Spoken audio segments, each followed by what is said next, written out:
زمین کے اوپر مومن مسلمان کے جو اعمال ہوتے ہیں انہی اعمال کے مطابق زمین کے نیچے اس کے ساتھ معاملہ کیا جاتا ہے۔ اگر زمین کے اوپر اس کے اعمال اچھے ہوتے ہیں، نیک اور صالح ہوتا ہے، اللہ اور اس کے رسول کے احکامات کے مطابق اپنی زندگی گزارتا ہے، تو قبر کے اندر بھی اسی طرح اس کے ساتھ معاملہ کیا جائے گا۔ اور اگر حالت اور کیفیت ایسی نہ ہو زمین کے اوپر ایک مومن مسلمان کی، تو قبر میں اس کے ساتھ وہی معاملہ کیا جائے گا۔ اور حضور علیہ السلام نے عالم برزخ کی سیر کی۔ حضرت جبرائیل علیہ السلام اور میکائیل علیہ السلام حضور علیہ السلام کو لے گئے خواب کی حالت میں، اور عالم برزخ، عالم قبر کے اندر کے حالات سے حضور علیہ السلام کو واقف فرمایا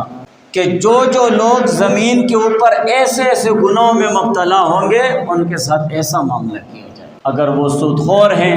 زناکار ہیں، بدکار ہیں، بے نمازی ہیں، روزے نہیں رکھنے والے ہیں، زکوٰۃ نہیں دینے والے ہیں، یا اسی طرح دوسرے احکامات اللہ تعالیٰ کے توڑنے والے ہیں،